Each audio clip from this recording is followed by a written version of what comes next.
Glória a Deus, amém? Abra sua Bíblia aí, aproveita que você está de pé. Salmos 103, Salmos capítulo 103. Seja muito bem-vindo à nossa casa. Todos que estão nos assistindo pela internet também, sejam bem-vindos. Que o Senhor possa falar muito com a sua vida nessa noite. Nós estamos no ano da alegria, né? O tema nosso é alegria. Alegrai-vos no Senhor. E eu quero trazer uma palavra hoje para todos vocês sobre a alegria em servir. Servindo com alegria. Salmo 103 diz assim: bendize, ó minha alma, ao Senhor, e tudo que há em mim bendiga o seu santo nome. Bendize, ó minha alma, ao Senhor, e não te esqueças de nenhum de seus benefícios. Mais uma vez, gostaria de repetir com todos os irmãos. Bendize, ó minha alma, ao Senhor, e tudo que há em mim bendiga o seu santo nome. Bendize, ó minha alma, ao Senhor, e não te esqueças de nenhum de seus benefícios. Feche seus olhos, vamos orar. Senhor, somos gratos ao Senhor por estarmos aqui, mais um culto, porque o Senhor tem nos guardado, e porque o Senhor nos dá a oportunidade de mais um dia meditar na Tua palavra, Senhor.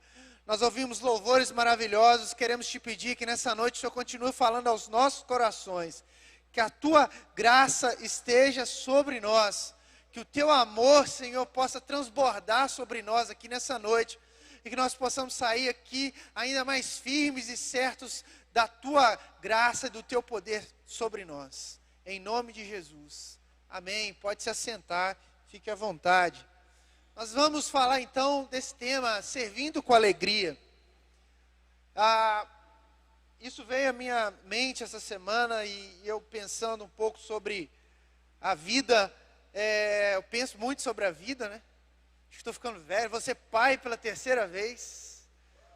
Maravilha, né? Minha menina tem 10 meses e eu já vou ser pai de novo, glória. E eu fiquei pensando um pouco nisso também.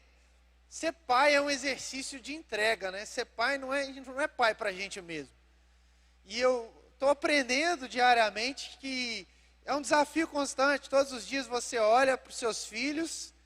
Agora eu estou falando seus filhos, porque vou fazer 3. Eu tinha só um cachorro há 10 anos atrás. Só cuidava do Taylor. Hoje eu já tenho mais 2 meninas e está vindo outra criança. E quando você olha para a sua família, eu já posso dizer, né? Pai de multidões, né?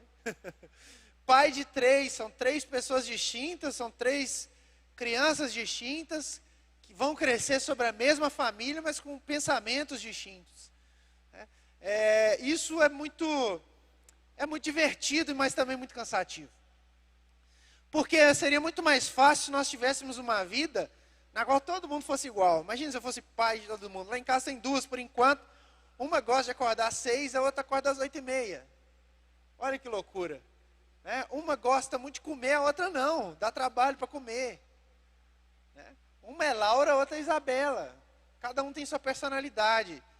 E muitas vezes isso torna os dias cansativos. E eu estou de férias esses dias e eu estou só servindo em casa, né? Cuidando da minha esposa, da minha família. A gente não está podendo viajar também. E a gente está cuidando de casa, e isso vem à minha memória, sobre servir com alegria, começando pelas nossas casas. Por que nós servimos as pessoas? Será que, e hoje em dia, as pessoas têm dificuldade de ter filhos, casais jovens têm dificuldade de ter filhos, porque um filho, ele vai gerar serviço, muita fralda para trocar, não é? Quando dá uma dor de cabeça, você não sabe o que é, você tem que tentar descobrir. Nesses dias, por exemplo, a Isabela ela come bem, gosta de comer. Ela ficou vários dias sem comer direito, e a gente começa a deduzir aí. É dente, é febre, é coronavírus, o que é? É difícil. E é um trabalho árduo. Quem é pai, está me ouvindo, está aqui, sabe dessa dificuldade. Porque filho não vem com a receita. A gente tem que descobrir eles. Então, esse serviço, ele torna-se cansativo. E quando a gente olha para o reino de Deus, muitas das vezes o serviço também é cansativo. Muitas pessoas que se aceitam a Jesus, a partir do momento que você aceita Jesus como seu único e suficiente Salvador, você se torna um discípulo dele, você está servindo no reino. Às vezes a gente tem a noção que quem serve a Jesus é apenas quem está na igreja, quem está com o microfone na mão, quem está tocando. Não, nós servimos a Jesus a partir do momento que nós começamos a negar a nós mesmos. Eu tomo a minha cruz e começo a servir. E aí vou servindo. Onde quer que eu esteja, né, o Vinícius? Está lá no trabalho, está servindo a Jesus. Está lá na escola, está servindo a Jesus. Está comendo, está servindo a Jesus. Está limpando um chão na igreja, está servindo a Jesus. Está atendendo alguém na rua, servindo a Jesus. Dando apoio para alguém, servindo a Jesus.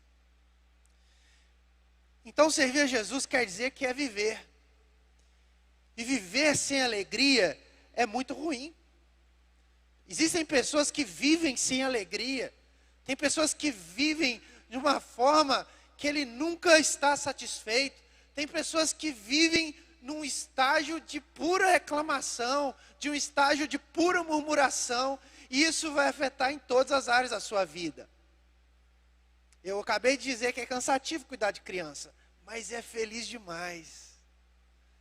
É alegre demais quando eu chego em casa e minha filha dá uma piscadinha para mim. Agora está piscando. Ela vai e faz assim, dá uma piscadinha. O coração nem derrete. Faz isso não, menina. Aí pisca para você, ô Jesus. Na hora que a Laura acorda com aquele sorrisão, o coração da gente esquece todos os problemas. A alegria está nesse contraste da vida, do cansaço, mas também da emoção de você receber algo em troca. Quando nós entramos no reino de Jesus, na vida, no Evangelho, e o Evangelho simples nos transforma, porque ele nos mostra a beleza e a ternura, a alegria de servir. De servir. Servir sua esposa, servir seu marido, servir seu amigo, servir seu pai, servir sua mãe, servir na igreja, servir seu patrão, servir seu cachorro, servir. O maior exemplo de Jesus para nós é de serviço. Não é um exemplo de alguém que senta numa cadeira muito confortável e fica olhando os seus servos o servindo. Jesus é o exemplo de quem saía do conforto e ia para o serviço. Servir com alegria é entender que a vida, ela nos proporciona momentos extraordinários, como diz o pastor Reinaldo. Momentos nas quais nós podemos olhar para Jesus e, apesar de todos os problemas, dizer como Davi diz: bendiz, ó minha alma, ao Senhor, e tudo que é em mim, bendiga o seu santo nome. Bendiga minha alma ao Senhor. A alegria de viver com o Senhor, a alegria de viver, de estar vivo, a alegria de acordar e saber que tem ar no seu pulmão. Davi, quando ele diz isso, ele não está dizendo apenas de viver, mas ele está dizendo de toda a sua trajetória. Quando ele diz, bendiz a minha alma ao Senhor, ele está lembrando de tudo que Deus fez, desde o momento que ele nasceu, até o momento que ele morre. Até o momento que ele se expira, deixa lá o seu trono para Salomão. Davi pôde olhar para a sua vida e entender, bendiz a minha alma ao Senhor. Ele foi perseguido. Esses dias nós estamos fazendo uma loucura aí de ler a Bíblia em 31 dias. Misericórdia. Estamos no 9º dia hoje. Estamos lá em Reis. Chegamos já em Reis. Bom demais. Tá? É pesado, mas é bom. 40 capítulos por dia. Você lê com 31 dias. E aí, eu pude ler. Eu já li a Bíblia outras vezes, mas rápido assim nunca li. Então eu vi a história de Davi inteira. Assim, num dia para o outro. Que eu tive que ler Samuel, Reis, tudo de uma vez. E eu fiquei pensando, gente, que história, né? Desde quando lá ele conhece Jessé, Samuel unge a vida de Davi. Mas antes de você pensar ali em Samuel ungindo a vida de Davi, você lembra de Samuel menino na casa de Eli? E a Bíblia falava que naquele tempo as pessoas já não sabiam quem era a voz de Deus. E Samuel ouve a voz de Deus e Eli, por mais que tinha todo aquele problema ali, ele diz, Samuel, quando te falar, diz, eis-me aqui, Senhor.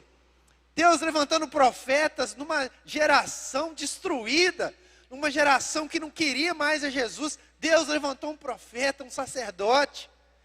E quando ele vai, ali ungir Davi, esses benefícios já estavam sobre a vida de Samuel, que também estava sobre a vida de Josué quando entrou na terra prometida, que estava na vida de Moisés quando libertou o povo, que estava na vida ali de Jacó, de José. Como é lindo ler o texto lá de José perdoando seus irmãos depois que o pai morre. Como é lindo você ver a história de Israel, e essa história serve para entrar no nosso coração e nos alegrar muito, de ver ali José poderia pisar na cabeça dos seus irmãos, destruir os seus irmãos, foi perseguido, maltratado, caluniado, vendido, preso. Ele poderia descontar tudo nos seus irmãos, e os irmãos amedrontados, agora que o pai morreu, ele vai descontar na gente. José vai lá e fala: não, meu filho, viva em paz, o Senhor esteja com vocês. Benefícios que nós não estávamos nem vivos. Benefícios celestiais sobre a minha e sua vida. Benefícios que nós nem entendemos. Tem aquele texto, 2 Coríntios, lá quando vai falar que nem olhos viram, nem ouvidos ouviram o que o Senhor tem preparado para vocês. É isso, existem promessas, existem vitórias, existem conquistas que nem eu nem você batalhamos. Conquistas que o próprio Deus fez por nós. E quando eu vejo Davi dizendo: bendiz, ó minha alma, eu me lembro de toda essa história. E o judeu, ele entende a história dele. Ele é diferente. O povo oriental é diferente de nós ocidentais. Eles são diferentes. É um povo que lembra das coisas. É um povo que o menino, Renata, desde pequenininho, ele já segue lá um discipulador, e coloca ele desde pequenininho para ler a Torá, o Pentateuco. Ele entende da lei do Pentateuco. Ele pega lá o menino, se eu não me engano, até 6 anos, já leu tudo. Ele sabe o Pentateuco, a Torá. Ele sabe que o povo passou pelo deserto. Ele sabe que a história dele, sabe? A história do judeu está encravada na mente dele. E Davi era assim. Quando Davi diz: bendiz a minha alma, Davi entende quem ele foi para Israel. Homem falho, homem que errou, homem que destruiu, que matou, mas o homem que andava segundo o coração do Senhor. Eu vejo em Davi, eu vejo no homem desse, uma inspiração tão grande para os nossos dias. Nós temos muitas memórias fracas, sabe? Nós somos uma geração que esquece muito rápido. É uma geração que tem tudo nas mãos, WhatsApp, Instagram, tudo nas mãos, tudo, não é assim? Informação a hora que você quer. Mas a gente passa de memória fraca. A gente esquece quem foi, sei lá, o nosso tataravô aí. Quem já parou para estudar a sua família? Até onde você chegou? Eu não sei quem foi meu tataravô, meu bisavô eu sei. Será que a gente valoriza essas coisas? Aqui sim. E aí você vai entender, quando eu paro para conversar com meu avô, por exemplo, eu sei que ele veio lá da favela de São Paulo, que trabalhava no posto de gasolina, que ele tinha uma camisa amarela, com um bolso escrito Rubens Valadares. E quando ele me conta essas coisas, que ele morava lá na casinha, no meio lá de Santo André, lá em São Paulo, veio para Viçosa, isso enche o nosso coração de alegria. Davi, ele tá pensando: o meu povo, ele viveu como nômades no deserto. O meu povo viveu como perdidos, ele não tinha por onde ir. Uma geração inteira rodou no deserto e não conquistou. Uma geração inteira se perdeu, mas Deus reservou um remanescente. É tão interessante você ver, por exemplo, a história de Caleb. Caleb, um homem já velho, pedindo para Moisés que ele queria a porção da terra dele, que foi prometida lá atrás, quando ele foi espiar a terra. Ele diz: hoje, com 85 anos, eu ainda tenho a força de um menino, quando eu fui prometido lá atrás. Entusiasmo. Servir com alegria é viver entusiasmado com as bênçãos que o Senhor tem feito por nós. Ah, mas por que eu estou falando isso? Porque quando a gente olha com entusiasmo a vida, quando a gente olha para trás e entende dos benefícios, a gente vive um estado de alegria com o Espírito Santo. A gente não quer abandonar Jesus pelos benefícios que Ele nos fez, ou por aquilo que vai fazer. Poxa, mas eu vou seguir Jesus apenas pelos benefícios? Não, mas eles vão te acompanhar. Eles vão te acompanhar. Sabe quando a gente canta aqui, que o Senhor te abençoe e que te dê a paz? Isso era a bênção que dava sobre os filhos de Israel. Lá em Deuteronômio está escrito isso. Que o Senhor te acompanhe, que o Senhor te abençoe, que o Senhor te dê paz, que as suas gerações sejam benditas no Senhor. É desse tipo de benefícios que Davi está clamando ao Senhor. Obrigado, Senhor, porque o Senhor me deu a alegria de ver a minha família, de ver a minha companhia, de ver os meus, de ver toda Israel caminhando com o Senhor. Nós precisamos demais de olhar para o serviço nos dias de hoje. E no serviço com alegria. Quando a gente transporta essa história para a igreja, a gente vê tantas pessoas cansadas. A gente vê tantas pessoas com dificuldade no coração de servir ao Jesus. Dificuldade de servir. Eu quero te convidar nessa noite a não ficar assim mais. Eu quero te convidar a fazer como Davi. A agradecer ao Senhor. Algumas coisas que Davi entende quando ele agradece ao Senhor. Quando ele diz assim, lá no verso 14 de Salmo 103, diz, pois Ele conhece a nossa estrutura, lembra-se de que somos pó. Quando você para entender Davi, particularmente, a história de Davi é uma história muito lida, mas para lá quando ele vence o gigante, né? A história de Davi é muito linda, não apenas porque ele vence o gigante. Se pegar cada livro aí, motivacional, vai falar dele vencendo o gigante. A história de Davi é linda, porque você chega lá no Salmo 51, ele arrependido, Senhor, renova em mim um espírito novo, um espírito inabalável. A história de Davi é bonita, não é porque ele vence o gigante, ali só foi o começo. A história de Davi é bonita, porque ele caminha com Deus, mesmo nos seus erros, mesmo nas suas falhas, ele caminha com Deus, ele continua servindo. Foi penalizado, uma família destruída, filhos matando filhos, generais chegados matando seu filho, desobedecendo. Ele mandando matar, assassinar pessoas por desejos. E mesmo assim esse homem, ele ora para Deus e diz, Senhor, te agradeço por tudo. Quando Davi morre, está lá em Reis, 1 Reis. Quando Davi morre, a maior alegria dele é ele chamar Salomão para assumir o trono. Davi queria construir um templo, ele não consegue. Davi, a descendência de Davi gerou Jesus.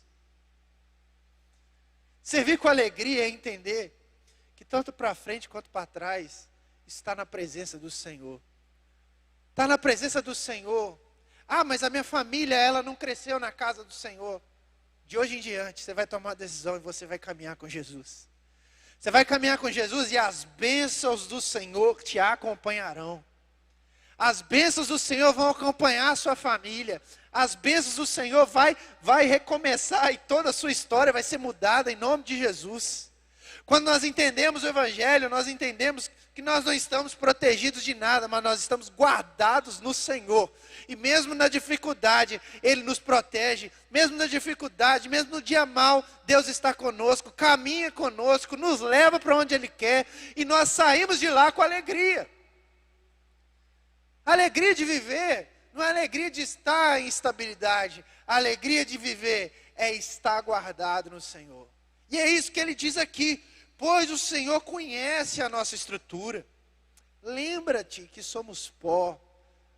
Lembra-te que somos pó. No verso 17, segunda coisa que esse texto me chama a atenção, diz, mas a misericórdia do Senhor é de eternidade a eternidade, sobre aqueles que o temem, e a sua justiça sobre os filhos dos filhos, filhos dos filhos. Você entende o que eu estou querendo te dizer nessa noite? filhos dos filhos. As bênçãos acompanham você, a sua família, os filhos dos seus filhos, essa cidade inteira, esse país inteiro, as nações, porque são filhos dos filhos. E é de eternidade a eternidade. Quando nós passamos a entender a glória do Senhor, a presença do Senhor na nossa vida, nós passamos a viver felizes, alegres, fortes. Porque diz a palavra que a alegria do Senhor é a nossa força.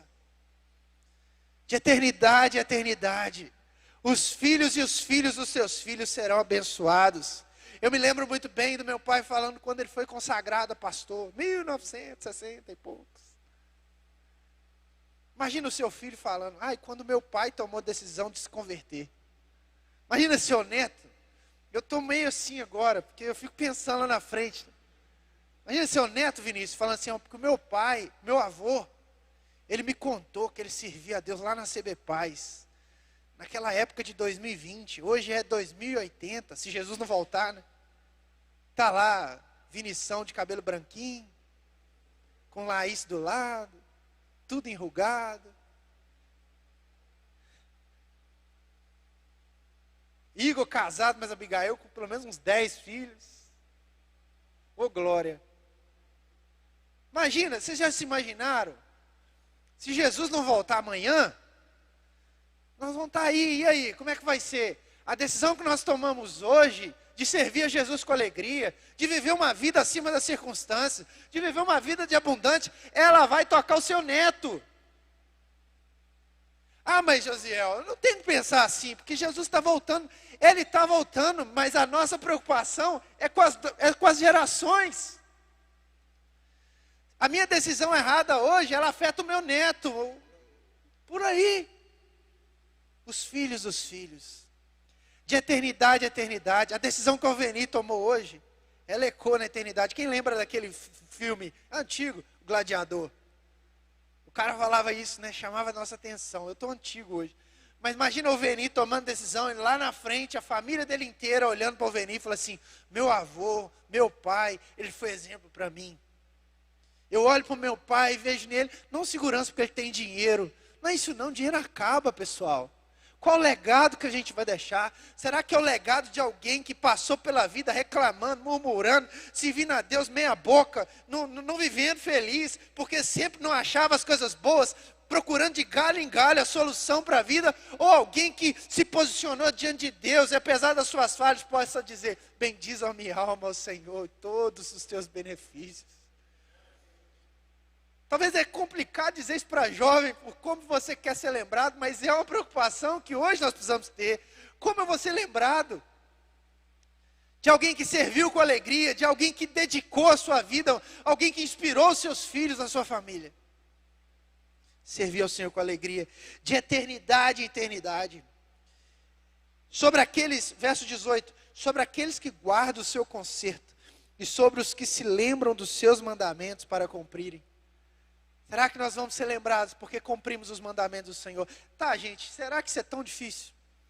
Será que isso é tão complicado servir a Jesus? A gente está falando do evangelho simples. O evangelho daquele que levanta a mão, aceita Jesus e é transformado. Quem consegue explicar? Se eu pegar aqui 10 pessoas que teve um encontro com Jesus, de verdade, 10 pessoas, peço testemunho, cada um vai contar diferente. A palavra diz que isso é a multiforme graça de Deus. A graça de Deus sobre a vida da Renata não é a mesma graça de Deus sobre a minha vida, sobre a vida do Fábio, sobre a vida da Suelen, da Tati. A graça é multiforme. A graça é multiforme. Se eu pegar, pedir a Sara para contar para mim como foi enquanto ela com Jesus, ela vai contar de um jeito. Se eu pedir a Nath para contar, vai ser de um jeito. Mas tudo isso vai chegar na graça de Deus. A graça de viver de graça, feliz, a alegria, a paz que excede todo entendimento. O texto da igreja esse ano está lá em Filipenses 4, e lá Paulo nos fala que a paz de Deus que excede todo entendimento esteja sobre nós. Alegrai-vos no Senhor, mais uma vez te digo, alegrai-vos no Senhor. Boas novas, nós falamos de um evangelho de boas novas. De boas novas. É um evangelho que transforma. Evangelho sem técnica. Você não precisa fazer um curso para aprender a graça de Jesus. Você vai fazer um curso para aprender a palavra. CMC, CNC. Mas a graça de Jesus é derramada sobre a nossa vida. E quando nós somos derramados, nós somos agraciados com isso, nós podemos dizer, bendize a minha alma ao Senhor. Essa noite, eu quero te convidar a caminhar em graça com o Senhor. Eu quero te convidar, você que está aí na internet, talvez você viveu um ano difícil. Nossa, que ano duro foi 2020. Que ano pesado foi 2020. Esses dias, eu me lembro muito bem, quando no início da pandemia, eu vi o Guga Chakra lá da Globo News. Eu nem assisto mais a televisão, assim, parei de assistir no meio da pandemia. Mas eu vi esse jornalista falando, ele chorou na entrevista. Porque começou a pandemia primeiro nos Estados Unidos, lá em Nova York, chegou primeiro que para a gente aqui. E ele começou a narrar como Nova York estava, cidade cheia de gente, parou tudo. E ele chorou no ar, todo mundo riu da cara dele. Como assim um jornalista chora? Às vezes dá vontade de chorar, vendo a nossa cidade, a nossa realidade, um ano depois. Que ano duro! Que ano que bateu na gente! Alguém já pegou jacarezinho? Jacarezinho em praia? Ondinha? Alguém já pegou? Gosta disso? Eu adoro ele ir para Cabo Frio. Pegar jacarezinho. O problema é que quando você começa a pegar jacarezinho, a ondinha lá, você tá com medo. Aí você fica ali no rasinho. Aí vem e você corta ela. Legal. Aí você começa a criar coragem. Aí você vai enfiando o pé. Primeira água está lá, tá igual o Ezequiel, né? Está nos artelhos. Você vai enfiando o pé. Aí você quer pegar a onda maior, jacarezinho é maior, porque você vai surfar melhor. A onda vem e você vai nadando. O problema é que lá, na hora que uma vem uma outra por cima. Tem hora, meu irmão, que você pega uma, vem uma por cima e te joga longe. É meio que 2020, né? A gente tentando surfar a coisa, pancada sobre pancada. Ninguém planejou o que aconteceu. Ninguém na sua mente mais fértil do mundo, né, mais conspiradora do mundo, conspirou o que aconteceu em 2020. E nós estamos aqui.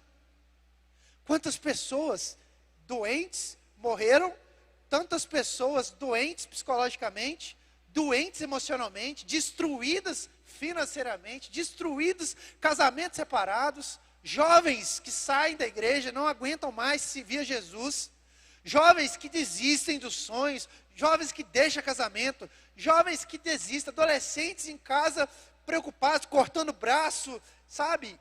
Que loucura! Como eu vou agradecer num ambiente tão inóspito, num ambiente tão terrível, num ambiente na qual nós, sabe? Inexplicável.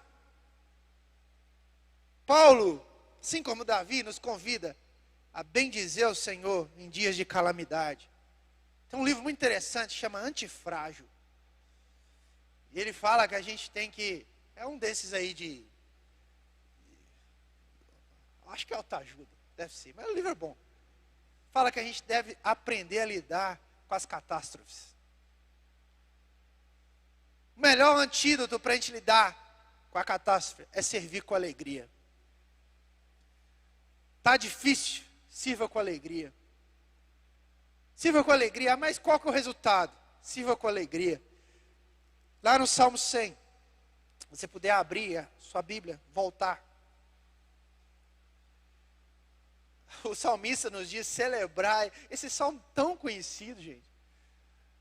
Deus trouxe isso no meu coração, salmo tão conhecido, mas que fala tanto conosco. Celebrai com júbilo ao Senhor, todos os moradores da terra. Servi ao Senhor com o quê? Com alegria. E apresentai-vos a Ele com cântico. Sabei que o Senhor é Deus. Foi Ele e não nós que nos fez povo seu e ovelhas do seu pasto. Entrais pelas portas dele com louvor, em seus átrios com hinos. Louvai e bendizei o seu nome. Porque o Senhor é o quê? Perverso. Porque o Senhor é mau. Porque o Senhor é terrível. Porque o Senhor é implacável. É por isso. Em algum momento o salmista está dizendo assim, não, celebre porque você é bom demais. E porque Deus é mau demais. Nessa ondinha que a gente vai ser muito bom, ser o diferentão. Não, porque o Senhor é bom e eterna a sua misericórdia. Sabe o que é bondade de Deus? É atributo de Deus. É atributo do caráter de Deus. Ele é bom. Não tem como Deus ser mau. Ele é bom. E sabe o que nos faz ter alegria? Saber que Ele é bom. Sabe o que nos faz ter júbilo? Saber que Ele é bom. Sabe o que me faz viver e deve te fazer viver? Saber que a eterna misericórdia dEle dura para sempre. E mais, ela estende de geração em geração. Aleluia. A misericórdia do Senhor vai estender sobre cada geração, sobre cada membro da sua família. A decisão de hoje que nós devemos tomar é: Senhor, eu quero te bendizer, eu quero caminhar contigo, eu não quero andar segundo o meu caminho, Senhor. Eu não quero caminhar igual eu caminhava. Eu quero caminhar com o Senhor, servir com alegria. Para terminar, abra sua Bíblia lá em Filipenses. Filipenses 4. Essa carta de Paulo é uma carta muito interessante, porque ele fala com o coração muito alegre por todo o cuidado que a igreja de Filipos dava para ele. E ele estava preso. É uma carta de alerta para a igreja, mas é uma carta também de agradecimento. É uma carta que ele agradece àquela igreja por ter cuidado dele. É uma carta de uma igreja servidora, de uma igreja que se importava. Se você pegar outras cartas de Paulo, principalmente aos Coríntios, outras cartas, ele é mais pesado, ele é mais duro. Mas nessa carta, ele tem um cunho bem de gratidão por essa igreja. E lá no capítulo 4, onde nós estamos baseando o nosso tema da igreja esse ano, ele vai nos dar algumas lições tão importantes, e não custa lembrar a todos nós. Verso 4, capítulo 4, verso 4. Regozijai-vos sempre no Senhor. Outra vez digo, regozijai-vos, ou alegrem-se. Isso aqui é alegrem-se, não é? Você tem a opção de se alegrar ou tem a opção de não se alegrar. Alegrem-se, alegrem-se. Mas a alegria, de que alegria que ele está falando? É uma alegria em mim mesmo? Não, é no Senhor. O homem está preso. O homem está preso. E ele foi preso por quê? Ele estava querendo ir para uma cidade, mas Deus mandou ele para outra cidade. E nessa outra cidade ele foi fazer o quê? Pregar o evangelho. O que aconteceu com ele? Ele foi preso. A agenda dele foi mudada pelo próprio Deus para que ele fosse preso. E dentro de uma cadeia, dentro de uma prisão, ele diz para as pessoas: alegrai-vos, alegrai-vos, alegrai-vos. Alegrai-vos. E ele diz mais: seja a vossa equidade, hospitalidade notória. Seja a notória a todos os homens, porque perto está o Senhor. E a maior lição para nós encerrarmos aqui: não estejais inquietos por coisa alguma. Antes, as vossas petições sejam em tudo conhecidas diante de Deus, pela oração e súplicas com ações de graças. E a paz de Deus, que excede todo entendimento, guardará os vossos corações e vossos sentimentos em Jesus. Irmão, nessa noite eu gostaria que você saísse com isso no coração. Os seus sentimentos, os nossos sentimentos e o nosso coração, eles estão guardados em Cristo Jesus. Talvez você esteja cansado. Está entendendo a palavra nessa noite? Amém? Sei que é difícil, está de máscara, é complicado. Mas o seu coração é guardado pelo Espírito Santo do Senhor. Talvez você entrou aqui e nem, tá difícil demais, não estou afim, vou lá, mais um culto. Muito mais fácil no YouTube, mas você veio aqui. E o Senhor tem uma palavra para você. Seu coração e seus sentimentos estão guardados nele. Estão guardados nele. Mesmo em dias extremamente difíceis, mesmo em dia que você não consegue caminhar direito. Talvez hoje chegou a oportunidade de Deus te falar. Eu quero ouvir Deus falar. Deus te fala com você nessa noite. Você está guardado. Não vos inquieteis. E se você lembrar lá do Salmo 100 que nós lembramos, por que nós não vamos inquietar? Porque Ele nos chama, sabeis que eu sou Deus. Não vos inquieteis, porque a alegria do Senhor, que Ele nos proporciona, é a nossa força. Aleluia. E Ele diz lá no verso 8, um dos textos que eu mais gosto dessa carta. Quanto ao mais, irmãos, tudo que é verdadeiro, tudo que é honesto, tudo que é justo, tudo que é puro, tudo que é amável, tudo que é de boa fama, se há alguma virtude, se há algum louvor, nisso pensai. Essa noite eu gostaria de te encorajar a pensar nos benefícios que o Senhor tem feito por nós. E que você ficasse com seu coração firme nisso. Firme nas promessas que o Senhor tem te feito. Firmes ao ler a Bíblia e entender que Deus, Ele cuida. Deus, Ele guarda. Apesar de nós sermos fracos, apesar de nós não valermos nada, Deus nos guarda, Deus nos protege, Deus cuida, Deus está cuidando do seu futuro, Deus está cuidando do seu sonho, Deus está cuidando do seu casamento, Deus está cuidando da sua família, Deus está cuidando, Deus está abrindo portas, porque Ele faz, Ele realiza na nossa vida. Então nós não precisamos nos inquietar com isso. Saibam que Ele é Deus. E se nós estamos diante dEle, Ele está cuidando. Talvez você está na internet, um problema no seu trabalho, Deus vai cuidar. Se você está aqui também, Deus vai cuidar. Deus vai cuidar, vai abrir portas para você. Ele vai abrir portas que você nem imagina, porque Ele é Deus, Ele não deixou de fazer. Ele é o mesmo ontem, Ele é o mesmo hoje, Ele será para sempre. De geração em geração. Talvez você entrou aqui atribulado, perturbado, preocupado, em nome de Jesus, que a paz que excede entendimento inunde o seu coração nessa noite. Você sai daqui com o coração livre, sabendo que você está guardado. E falo isso em nome de Jesus.